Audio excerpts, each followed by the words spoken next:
Welcome to Hardly, where each book is distilled into a chronological story, offering you a special journey in just minutes. Today we study together Edwin A. Abbott's Flatland, a romance of many dimensions in which we probe into the idea that perception and reality are often constrained by the limitations of one's experience and worldview. Edwin A. Abbott, theologian and mathematician, became headmaster of the City School of London at the age of 26 and became the teacher of the Prime Minister of England. Don't go away. Hardly the editor will be right back with the story. In the world of Flatland, everything and everyone exists in just two dimensions. Imagine it as a vast sheet of paper where straight lines, triangles, squares, pentagons, and circles move about, unaware of anything beyond their limited plane. The story's narrator, A Square, is our guide to this peculiar world, where recognition between inhabitants relies on touch and hearing, as they can only see each other as mere lines. A Square belongs to the professional class, made up of squares and pentagons, while the nobility is composed of circles, who are revered not only for their near-perfect shape, but for their supposed wisdom. In this rigidly structured society, hierarchy is everything. A being's shape determines their class, and more sides mean higher social status. Circles at the top hold all the power. The lower classes consist of triangles, with the sharpest and most dangerous angles, often representing the soldier and working class. Women, however, are mere lines, the most dangerous of all due to their sharpness and the ease with which they can blend into the background, becoming almost invisible. If a soldier is a wedge, a woman is a needle, A Square notes, emphasizing the danger they pose. The lives of the women in Flatland are tightly controlled. They are expected to follow specific laws that minimize the risk of accidental injury to men, as even a small collision could be fatal. These laws, however, reveal the society's deep-seated fear of women and reflect how rigid and oppressive the gender hierarchy is in Flatland.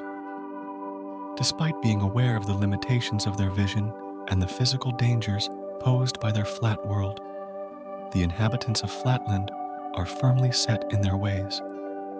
Change is not welcomed, and innovation is suppressed, especially by the ruling circles. Any attempt to disrupt the order is swiftly crushed. Art also comes to the aid of law and order, writes A Square, observing how the upper classes manipulate society to maintain control. Through artificial means, like medical procedures, the authorities even alter the shapes of rebellious lower-class figures to prevent uprisings and secure their dominance. The environment of Flatland reveals how deeply ingrained the societal hierarchy is and how it influences every aspect of life, from personal relationships to public order. Each figure is trapped not only by their shape, but also by the societal expectations attached to it. The limitations of Flatland's two-dimensional nature symbolize how people are often limited by their perceptions of the world. The society's resistance to new ideas, coupled with the rigid enforcement of class rules, reflects the consequences of refusing to see beyond what is familiar. As A Square reflects on his world's shortcomings, a hint of curiosity starts to grow within him. He wonders if there is more to existence than the flat, two-dimensional world he knows. This sets the stage for an extraordinary journey to other worlds, leading us to the next part, where encounters with new dimensions will challenge everything he thought he knew. After years of accepting life in Flatland's rigid, two-dimensional society, A Square's world is shaken by a strange vision. One night, he dreams of a peculiar world called Lineland, a place where everything exists in just one dimension. In this linear world, the inhabitants, simple points and lines, can only perceive others to their left and right. They communicate through sound, but are utterly incapable of understanding anything beyond their limited dimension. When A Square tries to explain the concept of a second dimension to the king of Lineland, he's met with disbelief and confusion. "I call him king," A Square reflects, "but to the people of Lineland, their ruler is no more than a dot with no understanding of what lies beyond their narrow existence." Frustrated by their inability to comprehend his explanation, A Square realizes just how difficult it is to expand someone's perspective when they are so deeply entrenched in their own reality. The inhabitants of Lineland simply cannot grasp the idea of moving up or down. They live in a straight line, and nothing more exists for them. A Square, now unsettled, begins to question the limitations of his own world. Could there be other dimensions he has never seen or imagined? Soon after, A Square's curiosity is met with an even more dramatic revelation. A mysterious stranger appears, a being from Spaceland, a realm of 3 dimensions. This visitor, a sphere, tries to explain the concept of height to A Square, just as A Square had tried to explain width to the king of Lineland. But A Square struggles to understand. The idea of a third dimension is as incomprehensible to him as 2 dimensions were to the people of Lineland. "I could see nothing but a line," he admits, describing his first glimpse of the sphere. No matter how hard the sphere tries to demonstrate its 3-dimensional existence, A Square remains trapped in his 2-dimensional thinking. Eventually, the sphere, frustrated with words, decides to use action. It pulls A Square out of Flatland and into Spaceland, where for the first time he experiences life in 3 dimensions. The shock is immense. A Square sees the sphere from all angles, realizing that this 3rd dimension allows for entirely new perspectives beyond anything he had ever imagined. The revelation is overwhelming, and A Square now understands that his own reality was just as limited as Lineland's. He begins to ponder the existence of even more dimensions, thinking, perhaps there is a 4th dimension still beyond the reach of sight. This encounter opens A Square's mind to the possibilities beyond his world, but it also sets the stage for deeper conflict. While he is now aware of new realities, he quickly learns that not everyone is ready to hear the truth. The journey from Flatland to Spaceland marks a turning point in A Square's understanding, but it also foreshadows the difficulties he will face when trying to share his newfound knowledge with others. As he attempts to explain these other dimensions to the inhabitants of Flatland, he will find himself confronting the same resistance to change that once bound his own thinking. This brings us to the next stage of A Square's journey, where revelations lead to unforeseen consequences. After his extraordinary journey into Spaceland, A Square is left with a burning desire to share his new understanding of dimensions with the inhabitants of Flatland.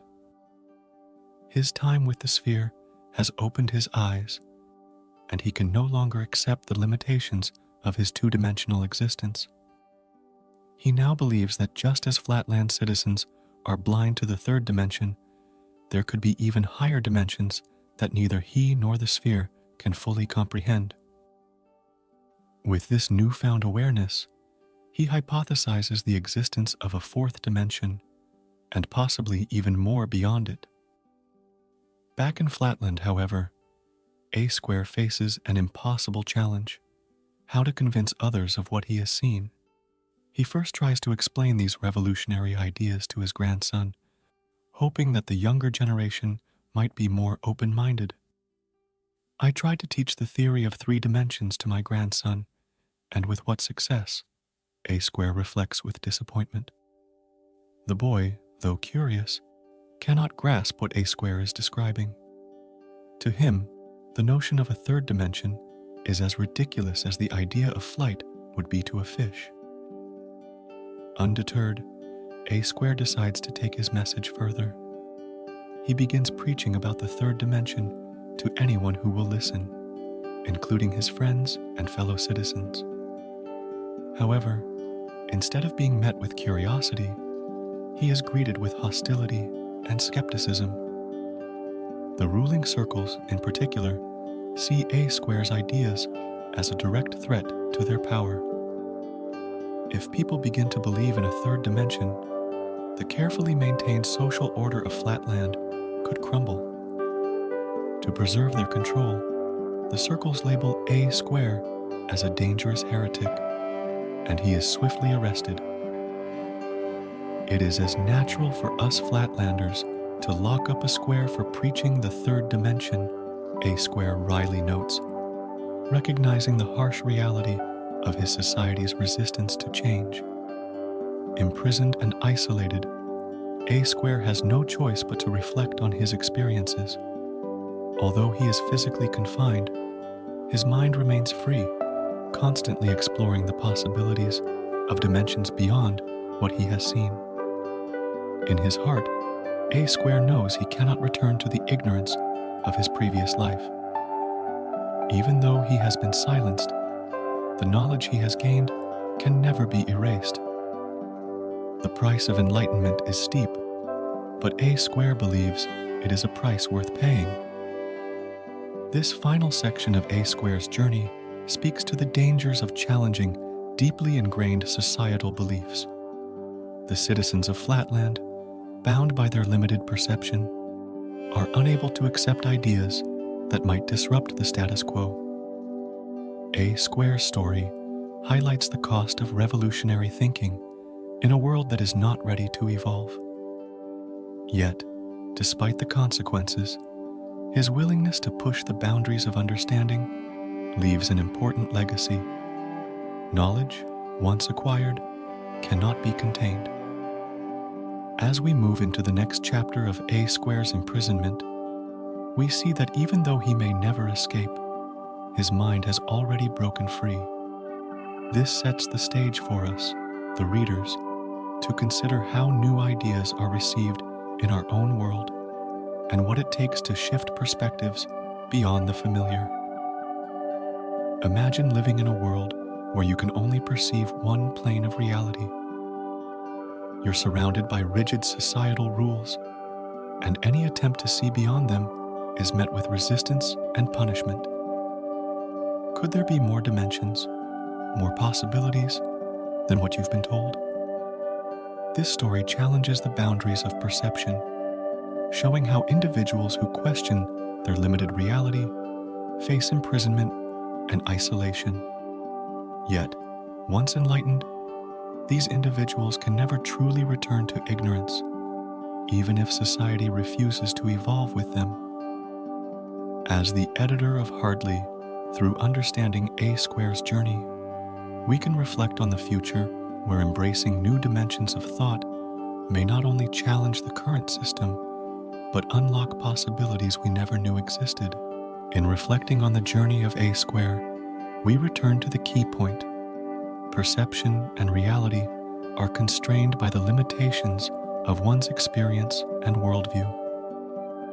One particularly memorable story that captures this concept happens when A square tries to teach his fellow citizens about the 3rd dimension. While imprisoned, he is visited by the high priest, who mocks his claims.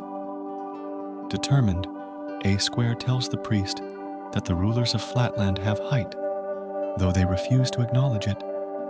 "Measure, my highness, and I will believe you," the priest challenges. A square, unable to provide proof, is left crushed, realizing that no matter how clear his understanding is, the limits of others' perception keep them trapped. The prison bars are not only literal, but also symbolic of the mental confinement Flatlanders live within. This story illustrates how rigid societies suppress revolutionary ideas and resist perspectives that threaten the status quo.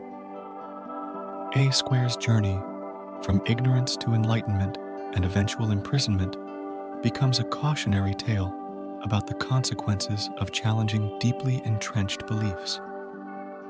As we close the book, the question lingers: how often do we remain prisoners of our own perceptions, blind to realities beyond our understanding? In the end, A Square's experience serves as a mirror, asking us whether we are ready to confront and expand our own dimensional limits